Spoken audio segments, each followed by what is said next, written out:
Deep in the mountains of the western wilderness, the elusive spirit of wild, untamed North America still runs free.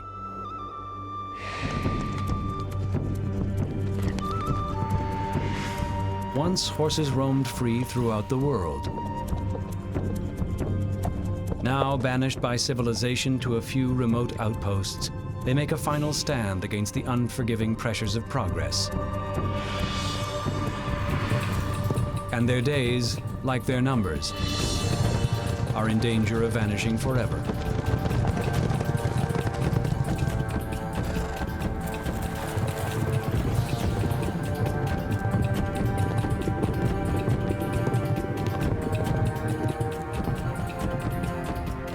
In North America, the wild Mustang, once numbered in the thousands, ruled the West and became a symbol of frontier freedom. But now, they too stand firmly on the brink of extinction.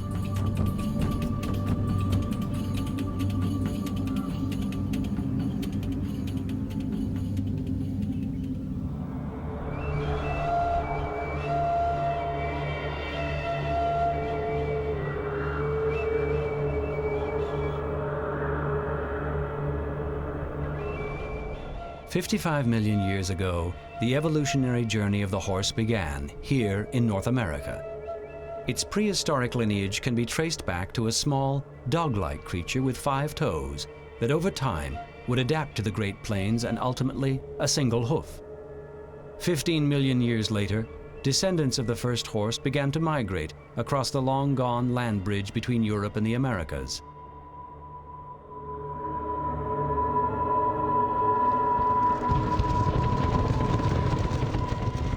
As the glaciers of the last great ice age retreated 13,000 years ago, the mountain foothills became the feeding grounds for an abundance of mammoths, camels, bison, musk oxen, and large herds of pony-sized horses.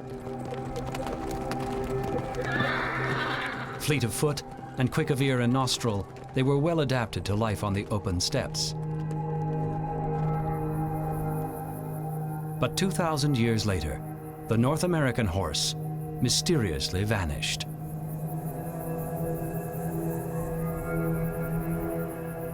In 1996, on the drought-stricken bed of Alberta's St. Mary Reservoir, local schoolteacher Shane Tolman took a walk into history. Glittering in the sand, he found a spearhead.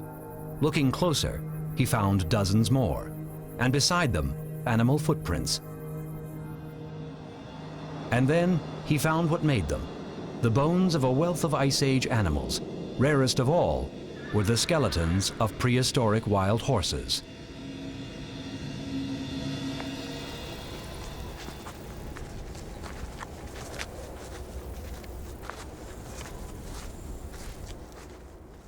Intrigued with the news that animal remains and human artifacts had been found in the same place, a team of scientists went to investigate what became one of the most significant archaeological discoveries in North American history.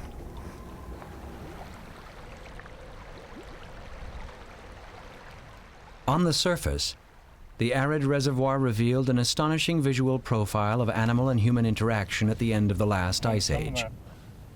But as they dug deeper, their excitement grew with the discovery of new evidence that could solve an ancient mystery. There's no other site in North America, probably in the world, that has the richness of animal tracks from the end of the glacial period. No other site like that in North America, and probably not in the world. 3 meters 50 by 75 centimeters to the east.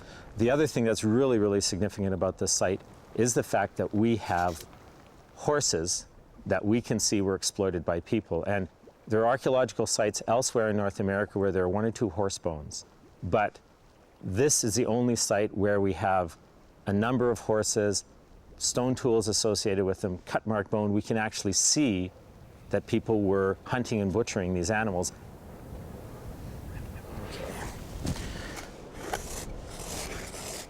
Using the carbon-14 method, the site could be dated to about 11,300 years ago, when southern Alberta looked a lot like Africa's teeming Serengeti Plain, and herds of ancient animals roamed its grasslands. We lost there for a carbon-14 date. It was also the time when many of these remarkable creatures began to inexplicably disappear. Although several unproven theories exist, the horse skeletons and native artifacts found together at the site are the first solid evidence that hunting was a contributing factor.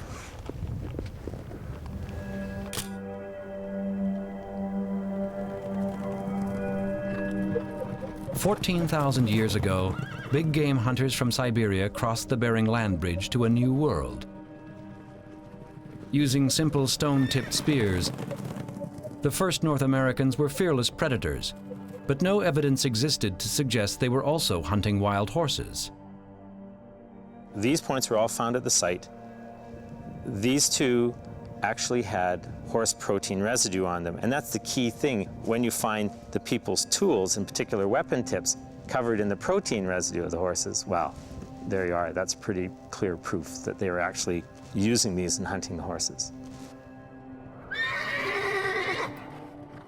The lure of a constant water supply for hundreds of animals made the banks of the ancient river valley an ideal ambush site. Spear tips found and dated here prove that human hunters were doing just that as far back as 13,000 years ago. It's telling us a slice of our history that we had no clue about really before at all. And of course, because some of this stuff is totally unique, it's giving us a slice of, late Pleistocene, early Holocene, right at the end of the Ice Age, a slice of animal and human history at that time. The issues about how the horses went extinct here in North America is complex. At the end of the Ice Age, there's a great deal of change that's happening in the environment. And into that, you throw suddenly a new predator on these animals, and that would be humans. Then maybe that tips the scale, just in terms of, being in the wrong place at the wrong time.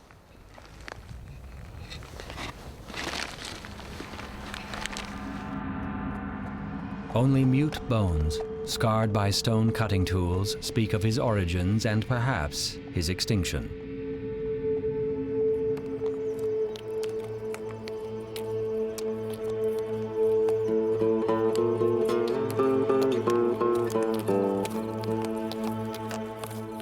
But 11 millennia later, the journey of the North American horse would continue.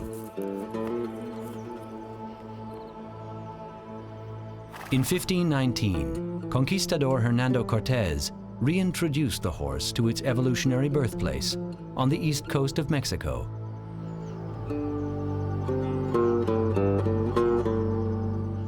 The breed was called the Spanish colonial horse, and it would help shape the destiny of a continent.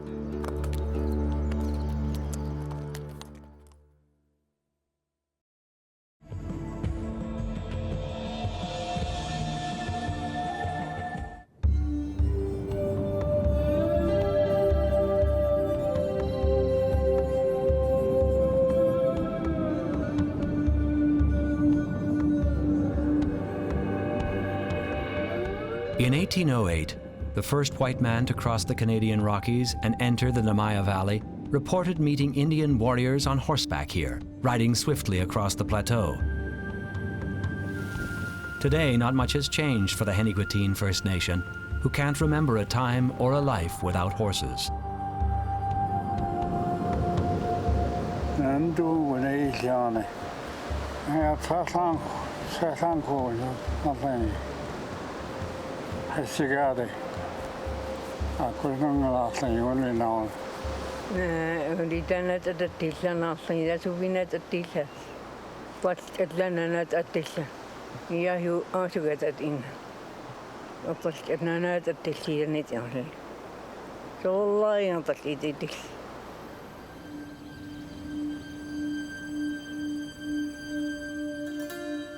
"250 years after its reintroduction, the Spanish horse had been adopted by First Nation tribes from Texas to Canada.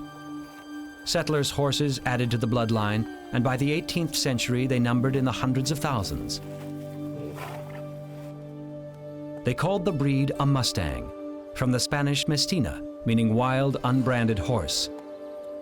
Settlers called them feral trespassers who stole grass from their cattle, and in British Columbia alone over 10,000 were killed. But inside the territory of the Heniquitine, about 150 still prevail.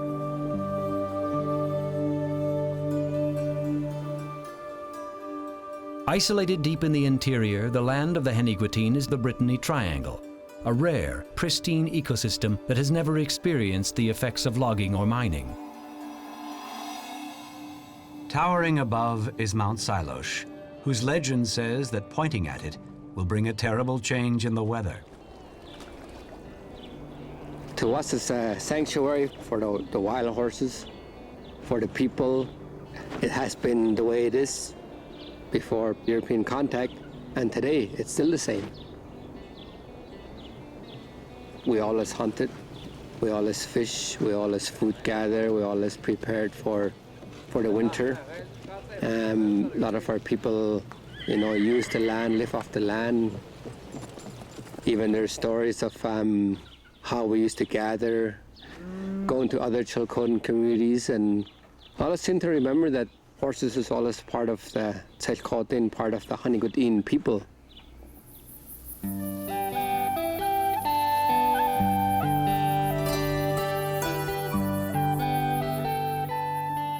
Unlike the beaver or bear, in Canada the wild western horse isn't classed as wild, or even the mustang, although its origins or genetics have never been studied. But to the people who've lived here for thousands of years, it's one of nature's gifts that helped create one of the last surviving horse cultures in North America.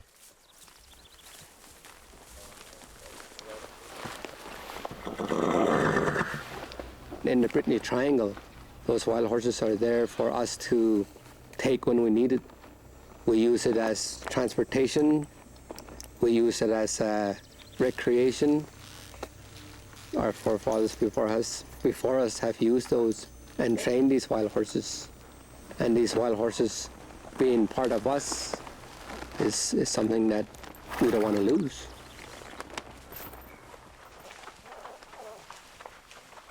Until the first and only road was built in 1973, the only way in or out of the valley was on horseback, a journey that could take a week. Today, ancient horse trails are still the preferred highway, made by the wild mustangs of the Henny people.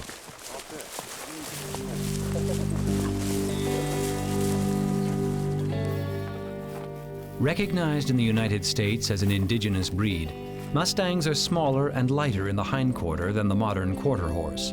Marked by long tails and generous forelocks, its Spanish origins are most notable in the convex profile of its Iberian head. Well adapted to life in the wild, the mustang's historic role in the culture of the Heniguitine has withstood the test of time.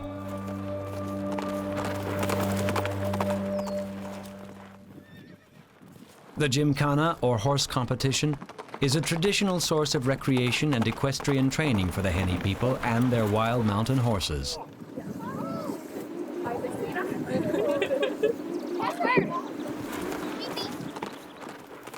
Barrel racing is a popular sport, and the corral, like the baseball diamond or hockey arena, is a common social gathering place. Yeah, it's good. Bring all horses like on the other hand? I guess so, right? Harry Sita is the warden of the Namaya Aboriginal Nature Reserve and a respected horse trainer who's captured many of the band's current wild stock. This is a cayuse. It came from the Connie Lake side hill. And I caught him when he was 1 year old. He's 5 years old right today. And look at him. We got a lot of uses for these horses. Horses like a cayuse. We use them for mountains, pack trips, things like that. It's ironic that Harry would use the word cayuse to describe a native horse. It comes from the Cayuse Indians, a tribe that ceased to exist a long time ago. The only mechanic you have to do on these horses is just put shoes on them. That's all you do. And no flat tires. You can go 12 hours a day. You don't have to worry about gas or breakdowns. Or these guys just need grass and water. That's about it.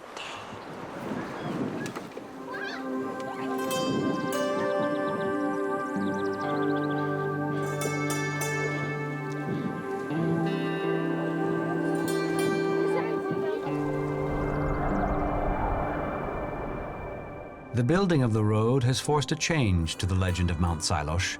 Now it's said that if a newcomer points at it, their vehicle will break down. Time is catching up to the Namaya Valley, and a culture rich in tradition and horses. Our people have been using horses as far as I can remember, all the time. You're talking about moose and deer, that's part of our survival. And anything that happens on the land that affects them will affect us.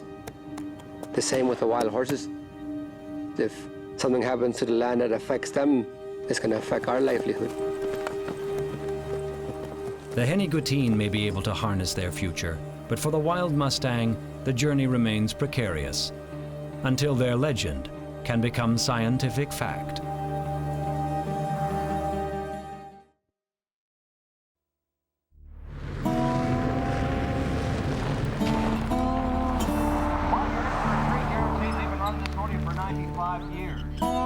Ranches on the eastern slope of the Rocky Mountains were founded by men on horseback. Cowboy culture is still alive and well here, and celebrated in towns like Dog Pound, Alberta, site of one of the world's oldest rodeos. Like the First Nations of the Great Plains, the first cowboys also rode the Spanish pony called the Mustang. Now the larger American quarter horse is king.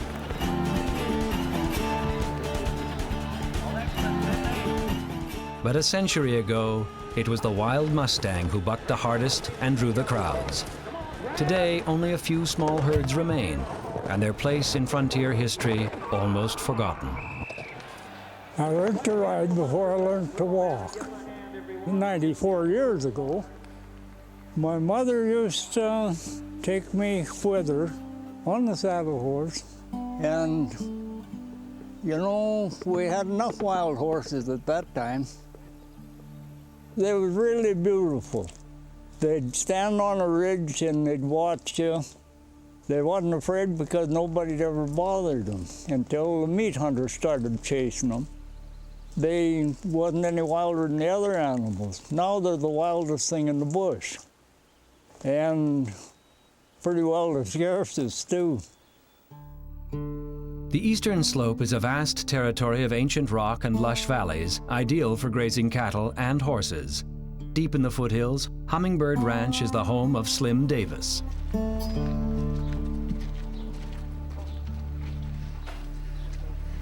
Born and raised at a mountain's foot, Slim grew up alongside the Stony and Blackfoot Indians, tribes whose culture flourished with the arrival of the horse.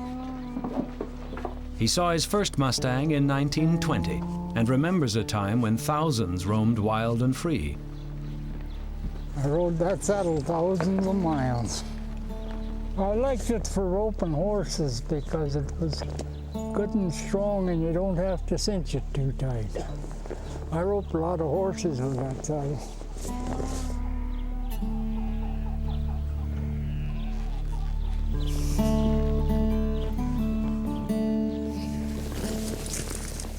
It was a lot easier for Slim to saddle up 80 years ago, but once on, it's still tough to buck him off.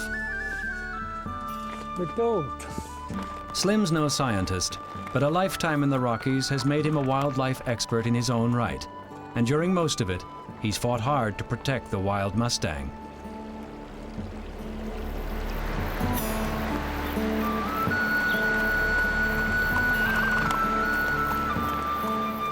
Well, rangers don't do anything to protect the wild horses. The government won't either. I'll tell you, I've been to meetings over these here different things. The guys that have the say has never been here. They've never seen it. And yet them's the guys who make the laws.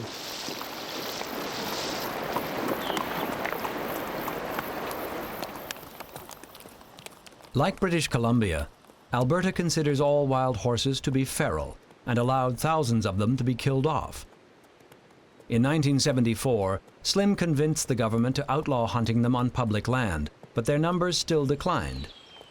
And now it's rare for even Slim to see one. There never was a big bunch of wild horses. There used to be many little bunches. The only natural enemy that wild horses you got is the wild horse hunters. Cougar might kill the odd colt, but not likely. And the wolves just can't get into a pack of wild horses. When there were lots of wild horses, there were lots of mule deer, because when the wolves would bother the deer would run to the horses. So that was just nature's way of doing things.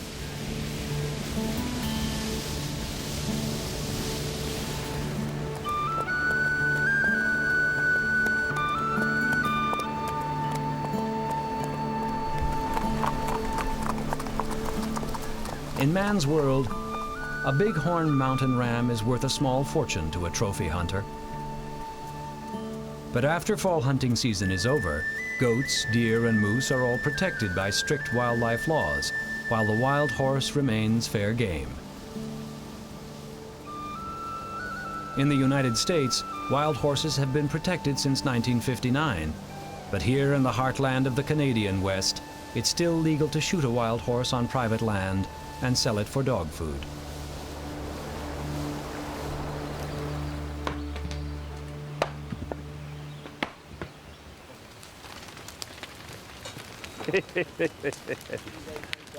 Well, how come we're still here?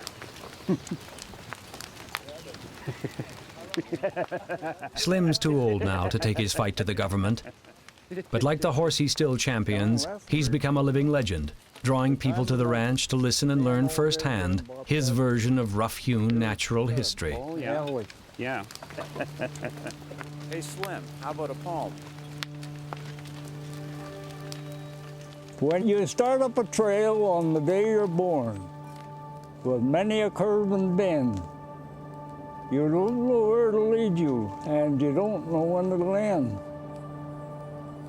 But when you come to the end of the trail, there's nothing there to fear. Your spirit will leave your body, and your spirit will still be here.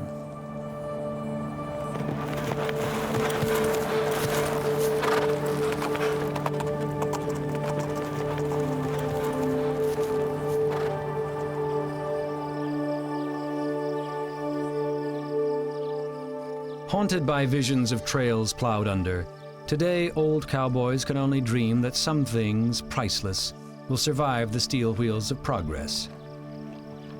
I'd like to see the wild horses protected, what's left of them. Well, I'd like to see them left anyway, some, you know, because they're not hurting anything, and they got a right to be here. They was here before people was. If these guys say, well, their horses have got away, you know, I know better than that.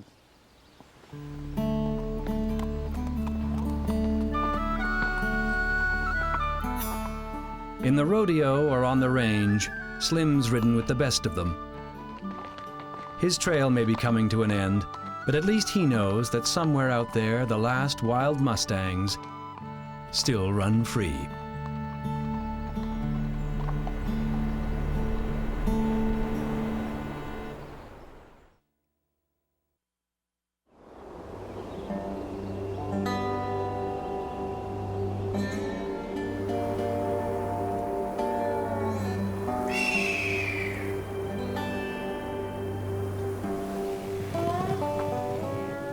In 1895, a census taken of the Alberta wild horse population counted over 42,000 head. Today, about 300 remain. After running for a century from the pressures of progress, their behavior, like their numbers, has changed dramatically. Extremely sensitive to every sight and sound, they now prefer thick forest cover to graze in rather than the open range. But so far, they've beaten the odds, prevailing over hunters, harsh weather, intense grazing competition, and a high infant mortality rate, conditions that domestic rejects couldn't survive for even a decade. In the lexicon of nature, these are wild horses.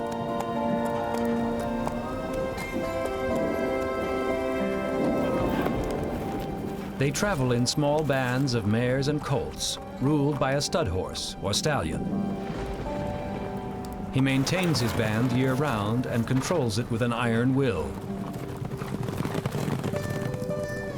The band will establish a home range of about 15 square miles and mark it with manure that send a scent warning to rival stallions. The Rockies are the northern limit of wild horse country. Winters are severe, and often the snow is too deep to forage unless a warm Chinook wind decides to blow.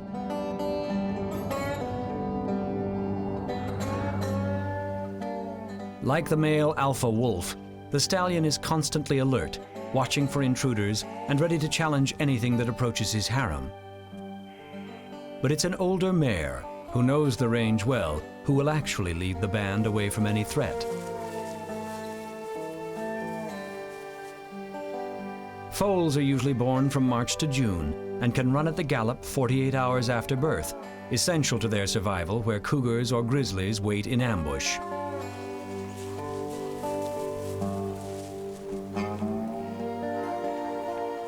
Cowboys claim that it's impossible to break a mature wild horse. The only way is to capture them young, at a year or less. In the West, stories are still told of wild horses willing themselves to death after only a few days of being deprived of their freedom. Horses are extremely social animals, but for wild horses in particular, the band is crucial to survival. They keep together to fight off predators or to stay warm in a blizzard. Always there's a sentinel, watching for danger and allowing the rest to graze or sleep in peace.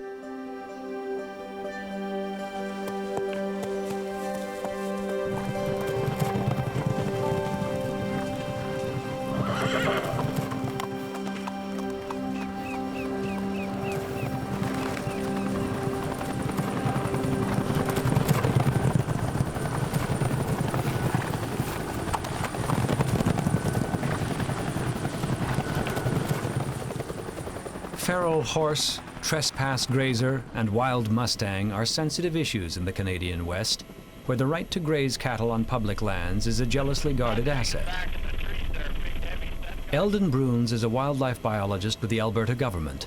Well versed in horse behavior, he's uncomfortable calling them wild, like the elk, wolf, or grizzly he's observed here for the past 20 years.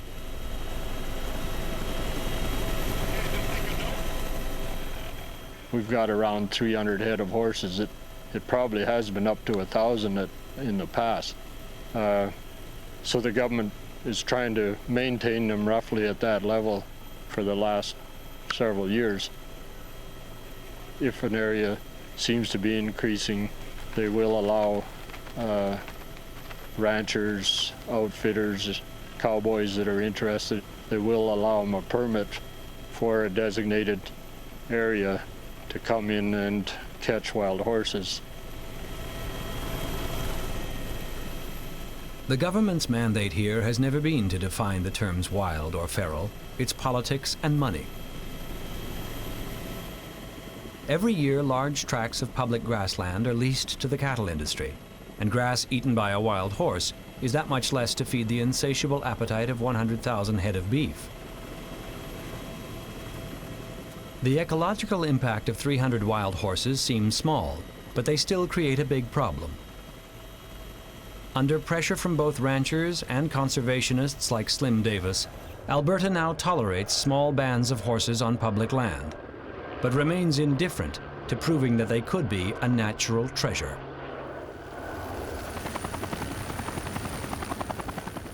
As far as tracing their genetics back to the original Spanish Mustangs, there probably is a little trace in there, but it'll be pretty thin.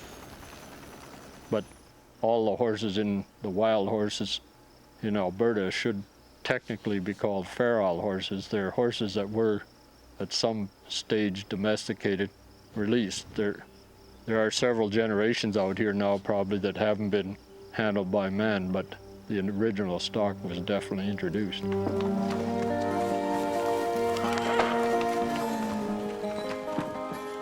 The question is, who introduced it? A rancher or a conquistador? Since the West was opened, Though the number of wild horses has dwindled drastically, it has never completely vanished. Historically, the bloodline can still be traced unbroken from 16th century Mexico to present-day Alberta as one genetic heritage. But since no one has ever genetically tested a wild horse in the Canadian West, no one really knows for sure. Like the old Hollywood westerns, the Mustang is still part fact and part fiction.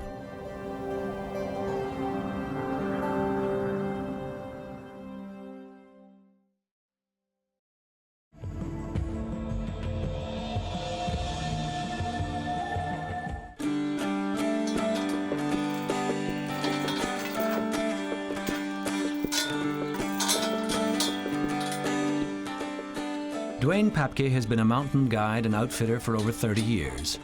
He's a new breed of cowboy and runs a successful ranch for tourists near Banff, Alberta's famous national park. Come on, boys. Come on, boys. Come on, boys. Come on.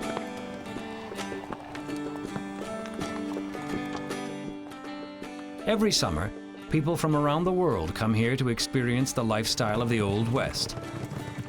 A big part of the draw are the elusive bands of wild horses who found refuge in the remote backcountry. Like a lot of modern cowboys, Dwayne's skeptical of their Spanish origins, but he can't deny their important role in his own Western heritage and his business. I have a great love for the wild horses.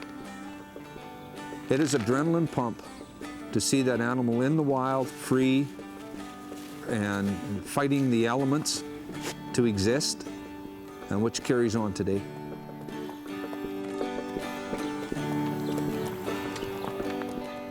You'll go through a valley where you might see 50 to 60 head of these wild horses, and they're just little different bunches. To me, that is one of the greatest views that you want to set your eyes on.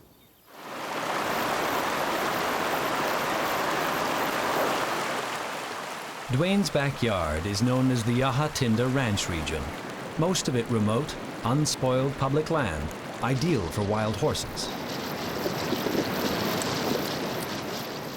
There's a few more people in the area besides myself. We felt that these numbers of the wild horses should be maintained to where we have this value of taking people out to see these wild horses.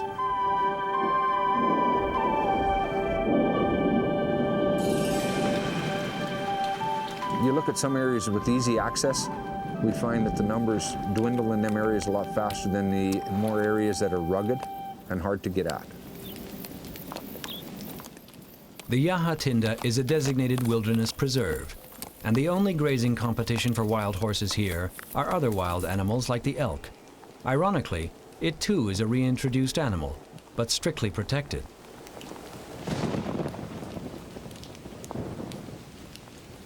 "30 years on this range has made Dwayne one of the best horse trackers in the business, and when he finds unshod footprints, he can usually follow them right to the source.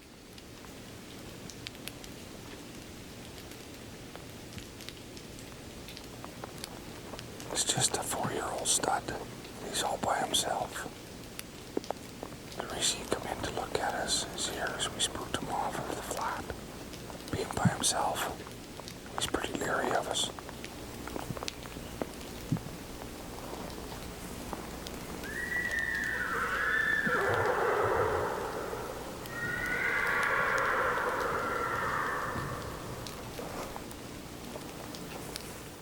Moving slow and careful, Dwayne follows the young stud's trail. He could be part of a band of bachelors driven from their herds by the dominant stallion until they're older and strong enough to assert their right to breed.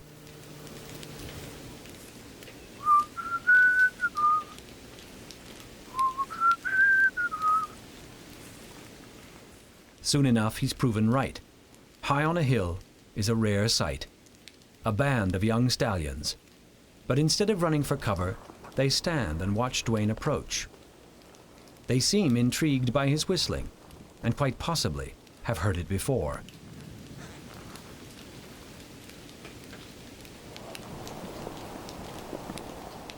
By nature, these animals are extremely nervous, especially of man. and only the stallion will dare approach an intruder to learn whether they are friend or foe. It's a rare moment for these horses too. This is a human who poses no threat.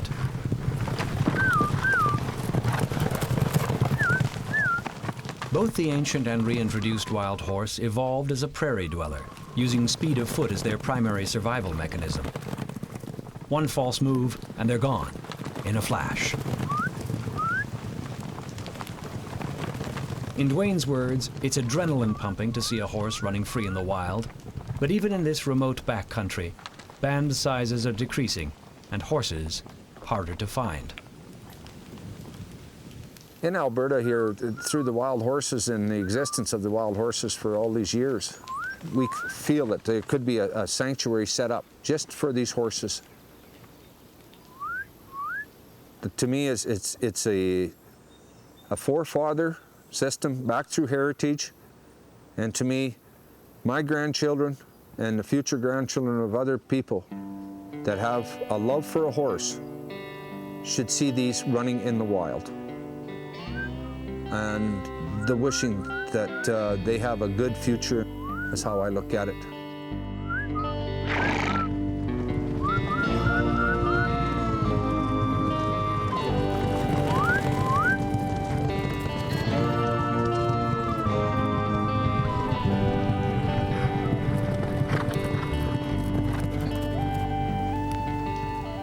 Dwayne even has a name for his wild mountain sanctuary. In an upland meadow at the headwaters of a glacier-fed stream, a place called Wild Horse Creek. But for the wild Mustangs of Alberta, getting there may be a long time coming.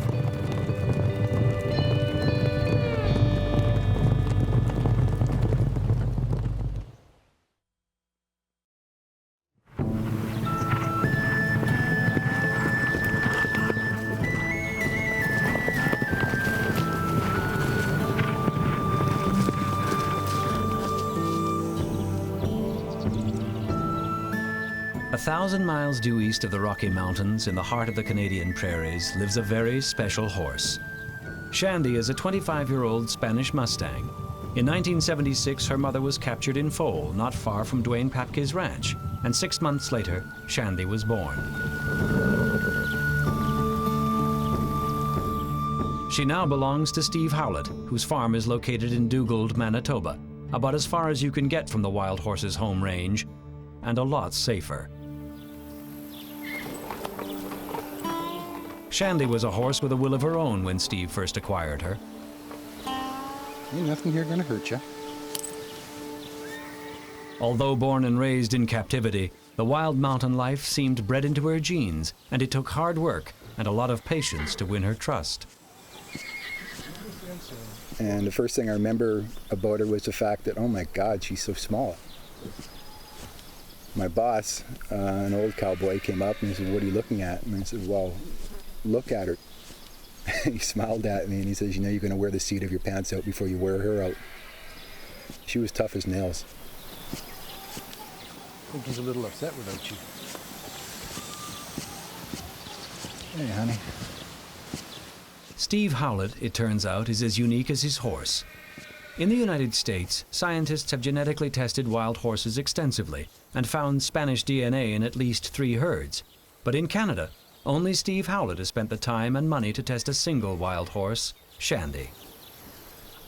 She had the same pattern as all of the sulfur horses from Utah, most of the Tigers from Oregon, and most of the registered Spanish Mustangs in the States. They all have the same Iberian pattern that modern horses don't have. Sir. Once he'd confirmed and registered Shandy's Mustang bloodline, Howlett began a one-man breeding program. Hoping to preserve his horse's unique pedigree, he recently brought another registered Spanish Mustang to the farm, an American stallion called Silvertip.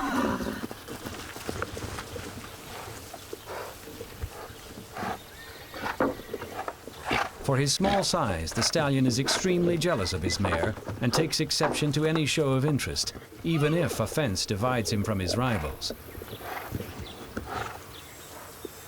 The standoff is frustrating for Silvertip.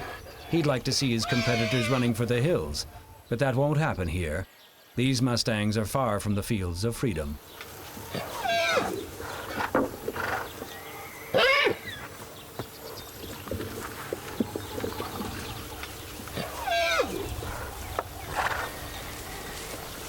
What's even more frustrating is having only one lonesome mare to bully around, instead of an entire harem.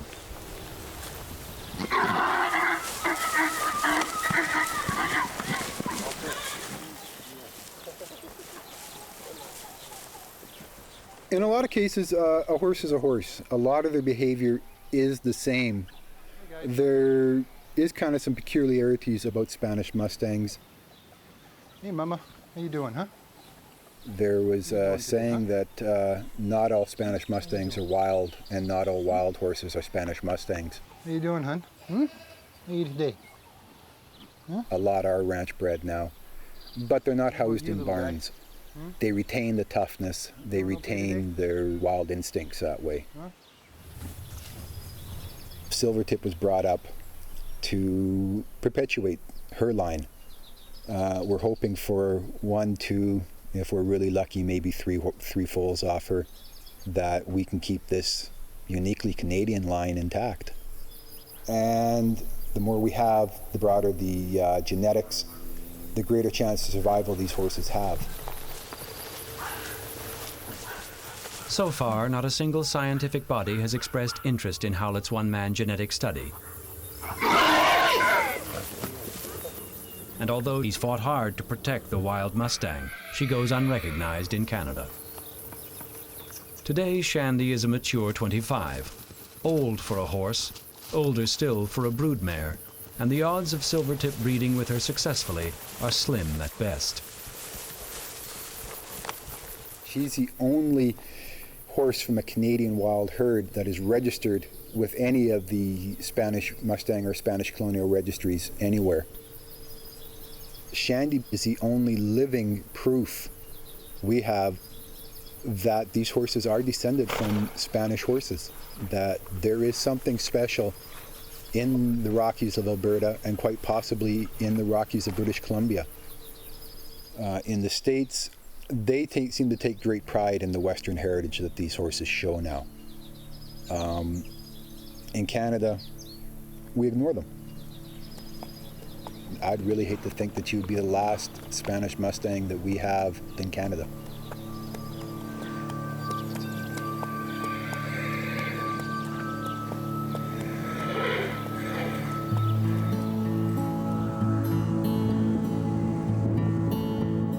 What if the ancient horse of North America had not become extinct 11,000 years ago? What would it look like? And would it still be wild or free?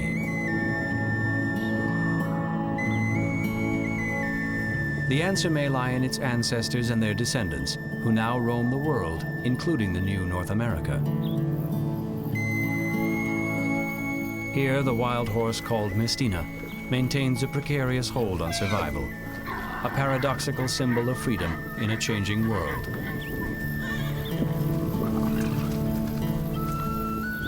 But wherever man lives on the planet, our treatment of wild horses echoes our response to all species of wildlife. And despite laws, or the lack of them, the saga continues at the horse's expense. No other creature has affected man's imagination, entered his soul, and captured his heart as much as the horse. For these reasons alone, we can't afford to lose any of them.